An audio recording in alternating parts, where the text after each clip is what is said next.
આદેશ. નવનાથ સંપ્રદાયના એવા સિદ્ધ જેમનો જન્મ કોઈ ગર્ભથી નહીં પણ પ્રકૃતિના તત્વોમાંથી થયો છે, જે નદીની રેતીમાંથી પ્રગટ્યા અને ખેડૂતોના હૃદયમાં વસ્યા. આજે આપણે વાત કરીશું નવનાથના 7મા અવતાર શ્રી રેવણનાથજી વિશે.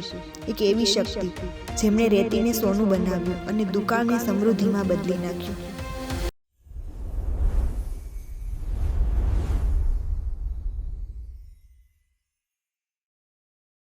પુરાણો મુજબ જ્યારે સૃષ્ટિના સર્જક બ્રહ્માજી સૃષ્ટિના કલ્યાણ માટે મથતા હતા, ત્યારે તેમનું એક અંશ પૃથ્વી પર રેવા એટલે કે નર્મદા નદીના કિનારે રેતીમાં સ્થાપિત થયું. કહેવાય છે કે આ બાળક જ્યારે રેતીમાં પ્રગટ્યું ત્યારે આખું આકાશ દિવ્ય પ્રકાશથી ભરાઈ ગયું હતું. માછલીઓએ નદીમાં ઉછળકૂદ શરૂ કરી અને વાતાવરણમાં સુગંધ પ્રસરી ગઈ.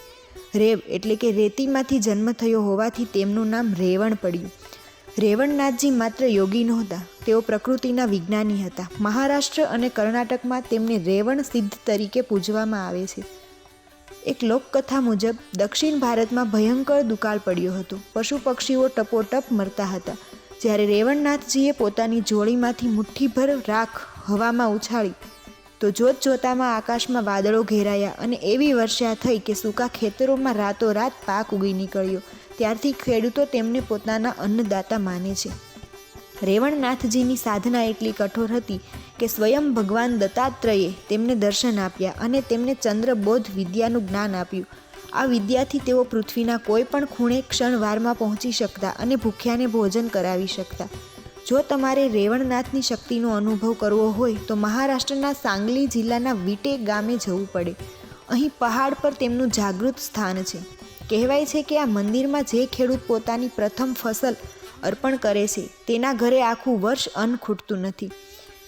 અહીં નાળિયેર વધેરવાથી અને ભંડારો કરવાથી પરંપરા આજે પણ જીવંત છે. રેવણનાથજીનું જીવન આપણને શીખવે છે કે પરમાત્મા મંદિરમાં જ નહીં પણ પરસેવો પાડીને ખેતી કરતા ખેડૂતના ખેતરોમાં અને રેતીના કણમાં પણ છે. તેઓ પ્રકૃતિ અને પરમાત્માના મિલનનું પ્રતીક છે. તો મિત્રો, આ હતી નવનાથના 7મા સિદ્ધ રેવણનાથની ગાથા, જેમના આશીર્વાદથી આજે પણ હજારો ખેડૂતોના ઘર ચાલે છે. જો તમને આ માહિતી ગમી હોય તો વિડીયોને લાઇક કરજો અને કોમેન્ટમાં જય રેવણનાથ જરૂરથી લખજો. આવતા એપિસોડમાં આપણે વાત કરીશું એવા સિદ્ધને જે નાગ એટલે કે સર્પના અંશ ગણાય છે, શ્રી નાગનાથજી.